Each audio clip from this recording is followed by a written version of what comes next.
I would like to welcome all the participants from all the places. Good morning, good afternoon, or good evening, wherever you are. And I'm sure we will have a very good and interactive session. I'll keep it very crisp, precise, and straightforward for you to be able to, understand and run with me. So we are seeing there is pandemic is going on, people are sitting at home, there are a lot of loss in the businesses which are going on. What is the thing that we can do? We try to identify, we try to bring some pointers, and we thought we should share with all of you. Probably this would be a really helpful tips for all of you in your businesses, in your profession. So I've prepared a presentation and I've kept it in three portions, which will give you an overall gist of what we think should be done in this scenario, what we are already doing for some of our clients, and how it can help in your businesses as well. And as the whole idea of yin yang effect means is, where there is darkness, there's always a light. Where there's light, there's some sort of a darkness. So we're trying to find the light in these dark times. That's what we're trying to achieve here today. I'll go with my presentation and begin with it just to give you a hint of where we are leading. Now, before we go to the presentation, I'd prefer to put across some questions which you can ask to yourself. This will actually engage you to the presentation in much more deeper level. So that's why I thought it'll be more interesting. The first question is, do you know how well your business is structured? Because this is very, very important. This is the foundation of any businesses. Uh, the second question, do you have a protection plan? In businesses, people have a lot of financial liabilities, personal guarantees. Do you have a protection plan in case if this goes, if this triggers? Do you have anything to protect your businesses from collapsing it down? Third question, do you have any protection, any cover, or anything that protects your business from the hostile takeovers? I mean, we know there are a lot of competitors out there in the market. Everybody is eyeing at your business. They want to find an opportunity to take it over. Do you have such protection plans to protect from these hostile takeovers? Fourth, most important question, and is, do you have any personal plan that you've kept for your wealth and your estate? Because most of the time, people and businessmen get so busy in making money that they forget to protect whatever they have. And last but never the least, do you consult an advisor on a regular basis? We'll definitely talk about this more when we end up this presentation. But this is very important. In today's time, a person cannot be an expert of all the subjects, and you need to consult an advisor, and rather a good one, to make sure that you are doing right in today's time. So the three portions of my presentation, out of which the first one is to restructure.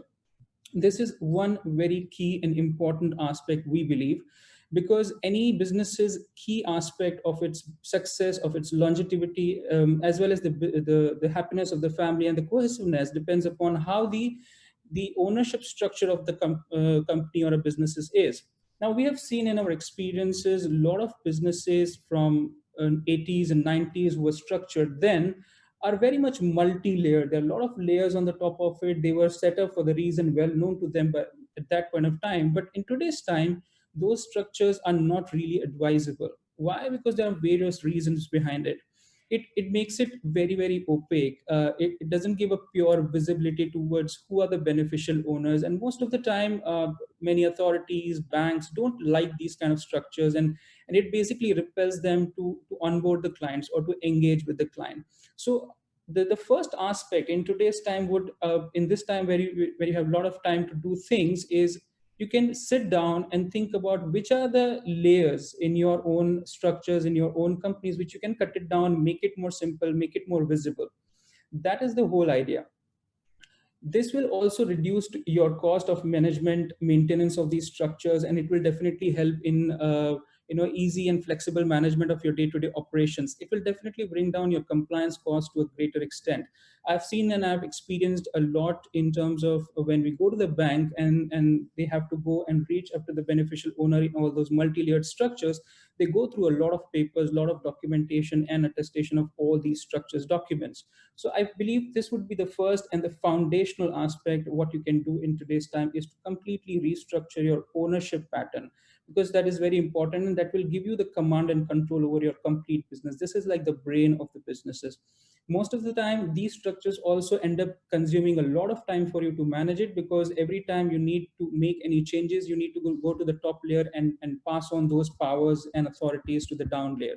So we believe what you need to be doing right now, the first thing is to make sure that your structures are very, very lean, very, very short, very, very effective and flexible to manage in the day-to-day operations, because this will create the foundation for the other things that we are going to do.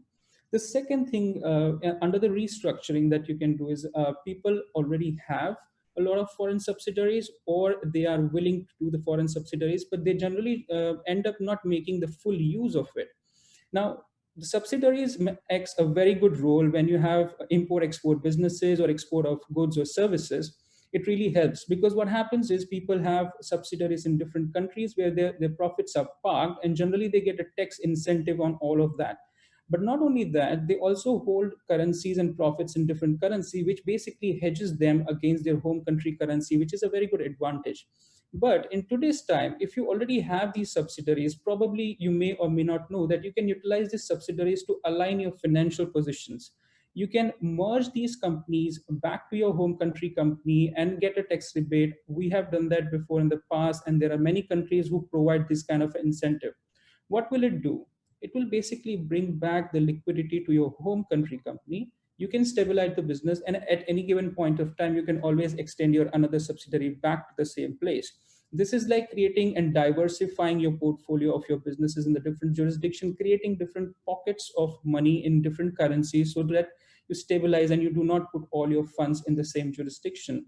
Many a times it also ends up giving you a lot of advantage in the continuity of the businesses. In some locations the regulatory changes may affect it, some currency restrictions may affect it, but this particular structure, if you have effectively managed it, effectively planned it, and prepared it, it will definitely help you in these kind of dire times.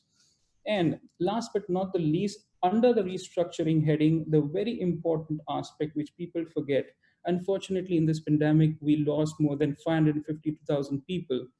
Uh, Imagine all of these people would have had assets, businesses lying over different countries. And if I have to ask you also, have you made a will for yourself for your assets? Most of the time we get the answer as no, because they've never thought of it. They have always thought that never, nothing is going to happen. They keep continuing with it, and this particular topic usually is being left for a family discussion at a future date. But this is the time you realize that you need to bring this topic in front of your families. You need to sit down, you need to discuss with all of them, how do you manage, how do you plan your estate for your future generation. But it is not just about legacy planning, there is much more to it. When you have a legacy planning, say for example you have a foundation, you have a trust in place, this saves you a lot from managing the businesses as well.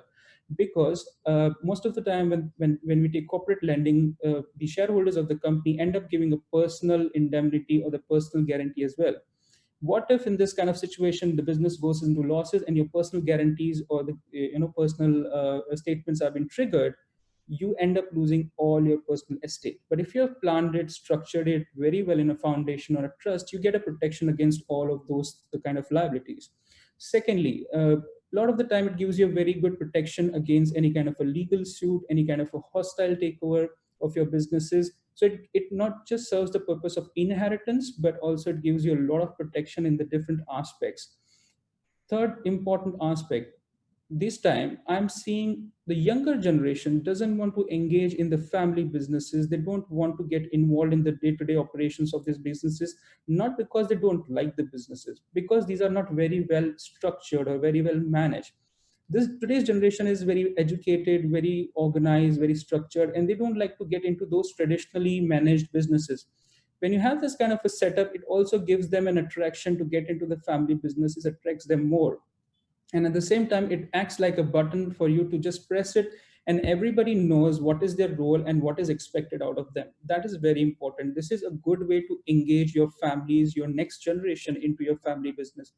And one more important aspect that we're seeing is still today the old businesses are managed in more of a patriarchal manner, where they're not allowing or engaging all the family members in the business, which needs to change, because everybody needs to be aware. In case if required, they can play a adequate role in this whole aspect. So the first phase of this whole presentation talks about structuring the fundamental issues, the fundamental problems that you can change, which may help you in your overall management or functioning of the businesses. Moving on to the second one, which is more of operational part of the businesses, which we call it re-engineering. How do you do that? What are the important aspects? What are we going to re-engineer in this whole business? How is it going to help? There are a lot of questions. What we have done is we have created this in a manner of an example, a case study. Say, for example, if I'm a businessman, I'm from Africa and I'm importing goods from Europe, from different countries, and I'm selling it to different countries within Africa. Now, in this whole scenario, there are a lot of aspects to it. There are a lot of jurisdictional and the reputational concerns are there. Many of the times, the reputed companies doesn't want to deal with a certain company based in a certain jurisdiction because of the reputational risk, because of the currency restrictions, because of much other regulatory regimes. Now, in the given scenario where I'm importing goods, when I'm importing materials for my businesses, be it raw material or just finished goods to sell it out directly, I'm involving in a direct trade with anybody. Here, what we have to have is a bank facility. I need to issue LC or a bank guarantee for me to be able to execute the trade. Most of the time, these people end up paying in emerging markets a rate of bank facilities between 9 to 11%, which is indeed a very high cost. And at the same time, they also have currency restrictions. Many times we have seen the client losing down on the deals because there were currency restrictions. They have got a deal, they were asked to make the payment, but because of the currency restriction, they couldn't honor the payment in a certain period of time and they lose the deal. These are a very common examples that usually we see from different countries that are happening. So how do you tackle them? How do you manage these things and how do you make advantage of this? Now let's re-engineer this whole process. Let's re-engineer this whole deal in a different way. Say, for example, we set up a company in UAE. Why would I say UAE? Because I'm based here, of course. Let's set up a company in UAE which works as an international agent for your business, right? So what basically it does is it doesn't have to act international agent just for your company, but this can act as an international agent for many other companies as well. Now, this basically takes order from you. In Africa, it places the order to the company in Europe, who is the supplier, and the goods can directly go to your company in Africa. This is exactly like how Apple model works. Now, when you make place an order for an Apple product, you make an order, the payment goes to California, but the goods comes from China to your place. Similar model. Here is your international agent company, which is in Dubai, which places the order. Now, if you have built enough credit, enough relation with a bank in UAE, you will get a very good bank facilities from the banks out here at a much concessional rate, which is close to 2%. Now, here's the difference. Where you ended up paying 11% here you may pay 2.5 to 3%. You're almost having a gap of 9% on your overall trade just to re-engineer this whole trade. This is one aspect, but that is not only thing. When you do this, you ensure that you have a trade secrecy of your whole business. Now, many of the times, for the clients that we work with, they have mentioned it very clearly that it's not very difficult for anybody to get the details about my trade, about where I'm importing goods from, at what prices, and what are the suppliers from all of these channels in the middle. Now, when you do this restructuring, what you're doing is basically all these details of the supplier from whom you're importing remains with your international agent, and it doesn't go directly to your home country environment, so that you're preserving that trade secrecy of your businesses, and at the same time you're making sure that you have the command and control over the prices that you're selling the goods for. Apart from that, UAE doesn't have any kind of a currency restriction. So making sure that even if you do a trade of a big size, you have to transfer the funds overnight, there's no currency restrictions, there's no approval required. In this scenario, this works as a very effective way of doing a trade and the businesses. But this is not the only thing that we're going to do under the re-engineering. There's one important aspect, which is the logistics part of it. We can also re-engineer the complete logistics. Now, in the same example, in the same scenario, say for example, we are importing computers. Now, there are companies who may deliver the computers in different sizes, samples, or different ways. Now, in scenarios which we have seen, You may get monitors separately, keyboard separately, mouse separately, because they may be manufactured in a different jurisdictions, or they may be delivered because of packing reasons or because of logistical reasons. Now, in this scenario, what happens is when it reaches to the port, the custom officer looks at it as an accessory and not as a computer. And usually, accessories have a higher rate of custom duty. And you don't have any other option because you received it separately, you end up paying a higher rate of custom duty. Now, if you do the same restructuring and if you use the same model, you can actually import those goods, repack it as one section, one box of a computer, and when then you import it to the respective country, you may end up paying a lesser custom duty because now it's a whole box of one product and it's not a separate accessory. So you basically what you're doing is you're re-engineering the whole trade. You're saving a lot on the cost of financing, you're saving a lot on the custom duty, and what you're doing here is, very importantly, you will definitely, I assume, will pass on this kind of a benefit to your clients, to your customers, and they save a lot of money on buying the same product for which they were paying more in the previous trade. So you get a happy customer, you save money for them, you do more business, and at the end, you're actually saving and making more money. Now, the interesting part here is you have not changed any product line, you have not done anything new. You have completely just re engineered the whole process of your businesses. And by doing that, you are not only giving your customers a better product with a lesser price, but at the same time, you're making money for yourself, which is what we're talking about. So during this time, you can sit down, you can identify those areas where you can re engineer your trade, where you can re engineer your whole or logistical operation, and identify where you can put more effort and you can make more money out of it rather than innovating anything new. This is what we're talking about. And the third section of the presentation is recalibration. All the companies, all the organization, all the businesses all over the globe has a lot of resources, but the most important part of it is your employees. How do you recalibrate that? How do you make use of this time? Say, for example, this is not the only time when your employees are not doing what they're supposed to do. Imagine you have 50 people, they are spending 2 weeks of time, 8 hours per day, 5 days a week, 40 hours in a week. So it's basically 80 hours in 2 weeks of time for training purposes. You can utilize the same amount of time right now for training of these people so that they don't have to spare those 2 weeks when the businesses are open. This is the good use of time that you can do. Not only that, if you are into a regulated businesses, anywhere where you need to deal with regulatory affairs, you can make your make your employees ready and be regulatorily updated. You can arrange for compliance trainings, awareness of the law relevant to your businesses.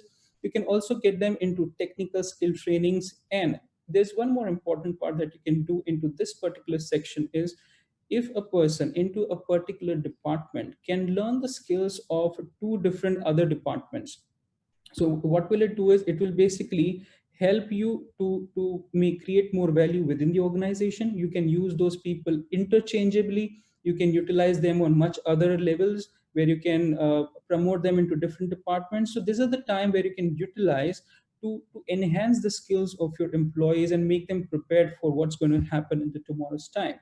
That's very, very important. Now, the second aspect under the recalibration we're using is to utilize your resources much efficiently and much more intelligently. To give you a live example, I won't name the company though, but to give you a live example, the companies right now, to keep the cost low, what they're doing is, if you have 10 offices, you keep minimum number of offices active for the purpose of your licenses, and you cut down other offices lease rental. But I'm not talking about laying off people. I'm talking about cutting down those offices and then giving flexibility to those employees to be worked from cafes, to be worked from lounges or clubs. And these companies will buy the subscription and yearly subscription for these companies. What happens that basically you make sure that your workforce is maintained, they're delivering the kind of performance they need to deliver, you keep it clean, you keep it effective for your employees for them to be able to work. But at the same time, there are few other advantages. You get into a co-working environment. From there, you will also be able to network with other people from other organizations, and it might be a very good idea for your businesses. You're not renting out an office now, so you save a lot on the capital side. You don't pay the leases anymore. Plus, it becomes more flexible for the employees to choose any place, any location which is nearby to their place, which also helps them to, in terms of conveniences. And most importantly, you are also supporting another businesses. This is also something you can look into right now in this particular time, how you can re-engineer and realign your old businesses in a model wise, make some changes in a way it gives you more effective results. And last but never the least, this is the most important aspects into the recalibration that we want to discuss about today is you need to utilize this time to go back to your customers, to go back to your client, to reconnect with them, do any kind of a customer survey, understand if they had any grievances, understand their problems, understand their needs, what are the trends which are going to happen in the coming time. You need to chalk out, you need to understand all the in the industry trends. Remember one thing, because of this pandemic, the demands that we have lost, you need to understand whether that loss is permanent or it's temporary. There are a lot of industries which have completely been changed and they need to completely revamp themselves. So to give you an example, having this Netflix or Amazon Prime subscriptions now, I don't know if I will next time go to a theater, buy a bag of popcorn and watch a movie there, because I'm getting a movie at the comfort of my home. So I might not go, and that is why the demand of that particular industry is completely changed. There is also, I'm listening from somebody that there's something called stay at home index, like how we have banking index, we have pharma index. They're developing something called a stay at home index, which means they are seriously looking at this particular industry where any company which basically supports the stay at home concept will be promoted. So that you what you need to do is you need to go back to your customers and understand what are the needs of them today, and you need to design your corporate strategy accordingly. This is how the best you can utilize your time. Anybody, any company with a very big balance sheet can also look out for the potential targets for takeover. That's how they can expand their businesses. Probably there are businesses available at very good valuations right now. They can take it over, they can make use of all of this aspects. So this is the most interesting aspects where you can recalibrate your businesses, restructure it, redesign it, and re-engineer it, and make use of this time to prepare yourself for the future. I'm sure, and I'm listening this from the many of the economists globally, that this pandemic is not going to go away. We have to adjust with it. And if you're waiting for the pandemic to become over and then you stabilize your businesses, it's not going to happen. You will have to adjust with it. You will have to go in line with it. So what we need to do is we need to identify which are the areas, which are the portions of your businesses where you can tweak a little bit, re-engineer, restructure, realign, and make use of those sections. That was the idea of this whole concept, the whole presentation that we'll be looking about. We whatever we are sharing right now, it's our live experience. This is what we are currently doing with our clients. We've done it, and there are benefits being given after this. So that is why we're saying that these are tried and tested methods. This is something we are already doing it, and I'm sure it has a lot of value addition in your businesses as well. You just need to look into it in a much more deeper level. That's what I would like to leave you with thought, and just to give you a brief presentation about, or a brief background about how our team works and how they operate in providing these kind of services. We're from established in the year 2004, having our base in UAE, in Dubai and Abu Dhabi, and we have an office in Singapore as well. So far, we have done these kind of deals. We have structured more than 2,000 companies globally and having clients from more than 80 countries. We have a team of 12 qualified peoples. We are independently and highly regulated by three different authorities in UAE and Singapore both. So that is how we have gone through these regulatory aspects. We have tried, we have tested these kind of models, and probably this could be really helpful for you guys as well. And with that, I would certainly welcome any questions, any queries that you may have, any kind of thoughts that you may have. uh, Over to you, Adam. And if you have any questions yourself, Adam, I'm happy to answer it. Thank you, Mayur. It was really impressive, and thank you so much for a very efficient presentation. You still have 5 minutes. So I will indeed use that time to ask a question that has come from the audience directly to you. Let me read it out. Dear Mayur, I have a question. I would like to create a business project, import of spices. Some contracts were concluded with suppliers. Budget was calculated. It is a startup. Actually, my company has not any financial resources. Our banks and government programs don't provide loan to new companies. I kindly ask your advice for the business. So you'll appreciate it's a very broad question, and feel free to pick up those aspects which you can answer specifically, and maybe if there is a more broad agenda, we can discuss that during the QA. Right. So basically, this is already an articulated deal that they considered it before, and now they're running short of financial resources. In this scenario, because any other country's banks wouldn't have any of their credit or relation with them, they need to go into their home country financial institutions or bank only, because they know them very well. They have their credit ratings. They are the ones only who can help them out. So what they need to do is probably they need to prepare a project report or a business plan for this particular deal and then present it to them. For any international player to come into this, either you need to be approved, you need to have a proven track record, or you need to have some sort of an intellectual property involved in it, which can be embraced for them to be able to take over this kind of a project. So for them, they will definitely have to look for a local solution for the time being, unless they have any other international approach. Okay, thank you. And I am going down with the river. There is another question for you, Mayur. Right. If there is a client from India and he stays in India and has a business in India, is there any way in which he could open a subsidiary in any country and save on corporate taxes? Please note the client will not shift to another country. So I understand it's a question about the freedom of conducting your business worldwide without moving oneself. Right. Interesting question.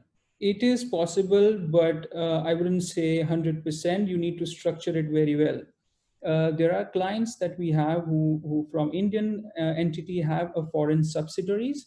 You can do businesses outside, and your international profits are parked under your international subsidiaries.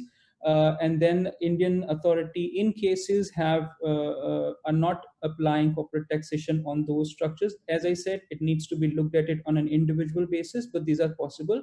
This is actually the aspect that we discussed in the presentation, where under the first aspect, the restructuring, those people who have foreign subsidiaries can actually take those funds back to India in the form of a cross-border merger, and they don't have to pay any taxes when they take the funds, because it's a form of a merger. It is not an income, and that is the whole idea of restructuring that we were talking about. So yes, it is very well possible. Okay, excellent. Thank you very much.